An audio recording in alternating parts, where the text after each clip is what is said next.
ထိုသတင်းကိုတိုက်ပုံနှန်းရှိတိုင်နှန်းရှင်များကြားမိသောအခါ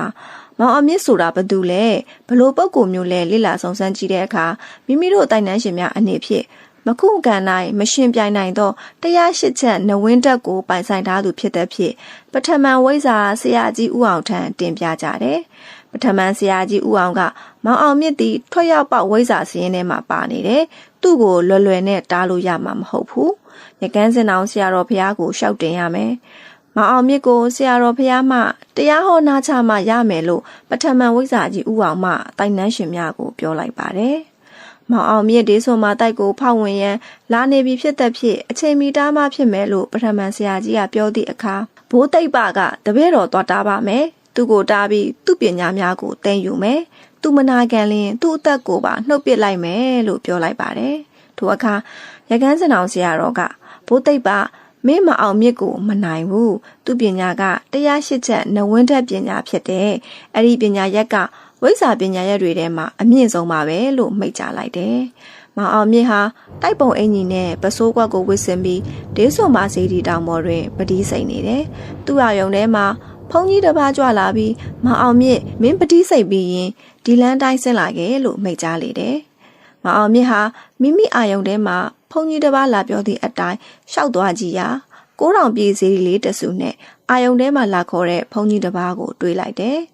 မောင်အောင်မြင့်သည်မိမိလွယ်ထားသောလွယ်အိတ်ကိုဘေးချပြီးဆရာတော်အားဦးချကြတော့ပါတယ်။ဆရာတော်ဖျားပွဲအမိကိုမိတ်တော်မူပါဗျာဟုမေးလျှောက်လေတယ်။ဆရာတော်ဖျားကငါသည်ဦးဩဘာရကန်းစင်အောင်ဆရာတော်ဖြစ်တယ်။မောင်အောင်မြင့်ဒီတိုက်ထဲကပစ္စည်းတွေဟာနောက်ပွဲမဲ့ဖျားကိုလှူဒန်းမဲ့ဖျားတိုက်ဖြစ်တယ်။တကားတော့မပြစ်မှာပါနဲ့လို့မိန့်ကြားလိုက်တယ်။မောင်အောင်မြင့်ငါဒီလိုတားရခြင်းဒီကမင်းဟာဘဝဟောင်းကငါညီတော်ဖြစ်လို့ပဲအဲ့ဒီဘဝမှာငါကစီကုံတဲ့တယောက်ဖြစ်တယ်မင်းကငါရဲ့ညီပေါ့ငါတို့နှစ်ယောက်လုံးကတိလမြဲကြတယ်ဘယ်ဘဝရောက်ရောက်တယောက်ကိုတယောက်မခွဲပဲနောက်ပွဲမဲ့ဖះကိုအတူတူဖူးရပါလို့ဤဟုတစ္ဆာဆိုခဲ့ကြတယ်အဲ့ဒီတစ္ဆာကြောင့်အခုလိုပြန်တွေ့ရတာဖြစ်တယ်မင်းလမ်းမနေတယ်ကွယ်လမ်းမှန်ကိုအမြန်တက်ပါဟုရကန်းစင်အောင်ဆရာတော်ဖះမှမိန့်ကြားလိုက်တယ်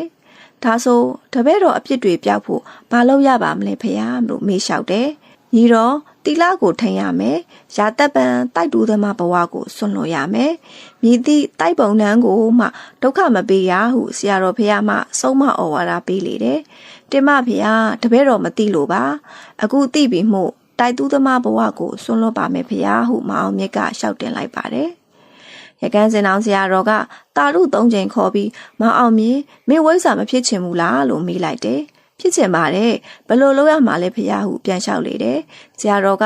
ဒိုးဝိဇ္ဇာစခန်းလန်းကျင့်စဉ်ပညာရများကိုချပေးမယ်မင်းဒီတိစွန်ပါရွှေစီဒီမှာပဲကျင့်ရမယ်ကျင့်နိုင်ပါမလားလို့ဆရာတော်ကမေးလိုက်တယ်ဒီမဖေယားတပည့်တော်ကြိုးစားကျင့်ပါမယ်ဖေယားဟုပြန်ပြောလိုက်ချိန်မှာမောင်အောင်မြင့်နောက်ကဒီစွန်မှာတိုင်နှန်းရှင်များဝမ်းသာစွာဖြင့်တာရုခေါ်သံများကိုမောင်အောင်မြင့်ကြားလိုက်ရပါတယ်ထို့နောက်ပထမဆရာကြီးဦးအောင်ဘိုးဘိုးအောင်မင်းကဘိုးဘိုးအောင်ပေါက်ဆရာကြီး16ပါရောက်လာပြီးမောင်အောင်မြင့်အားဝိဇ္ဇာထွက်ရဲ့ပညာလန်းကိုတင်ကြားလန်းပြပေးကြပါတယ်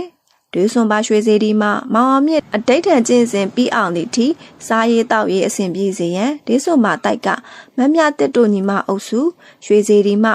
ဖိုးသူတော်တို့အုပ်စုကတာဝန်ယူစီစဉ်ပေးရပါတယ်။မောင်အောင်မြင့်သည်ဒေးစွန်မှာရွှေစေတီမှာနှစ်ပတ်အောင်ထိဘဲမှမသွားပဲကျင့်ကြံအားထုတ်ပါတယ်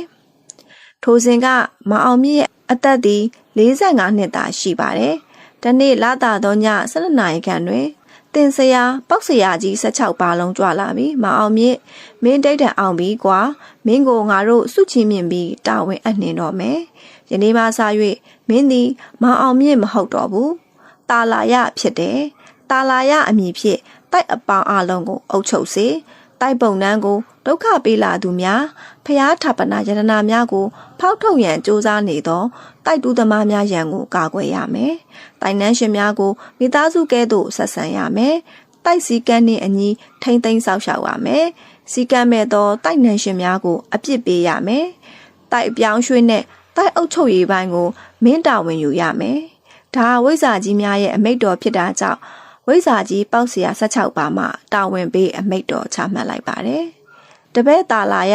အမိတ်တော်နာခံပါမယ်ဒါပေမဲ့တာလာရဆိုတဲ့အဓိပ္ပာယ်ကိုရှင်းပြတော်မူရန်လျှောက်တင်ပါတယ်ကောင်းပါပြီ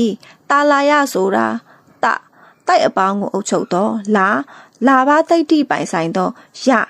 လိုတရစုကိုပြည့်အောင်ဖြည့်ဆည်းနိုင်သောအဓိပ္ပာယ်ဖြစ်ပါတယ်ထို့အချိန်မှစ၍တိုက်လောကမှာတိုက်ချုပ်ဘိုးတော်တာလာရကိုတိုက်နန်းရှင်များအသေးကြောက်ကြပြီးတိုက်ချုပ်ဘိုးတိုက်နန်းဘရင်ဘိုးသစ္စာဟုခေါ်ဆိုကြပါတယ်တိုက်ချုပ်ဘိုးတော်တာလာရသည်အသေးထွက်လာအရှင်ထွက်လာဆိုသည့်မှတ်တမ်းများတော့ရှာမတွေ့သေးပါဘူးတိုက်ချုပ်ဘိုးတော်တာလာရကိုတိလသမားရှိကြသောသာသနာပြုဆရာမများပဋ္ဌာန်းဆက်ရှိသူများတွေ့ဘူးကြသည်ဟုစာပေမှတ်တမ်းများအရသိရပါတယ်။နားဆင်သူအားလုံးကိုကျေးဇူးတင်ပါတယ်ရှင်။အားလုံးစိတ်ချမ်းသာခြင်းကိုယ်ကျန်းမာခြင်းနဲ့ပြည့်စုံပါစေ။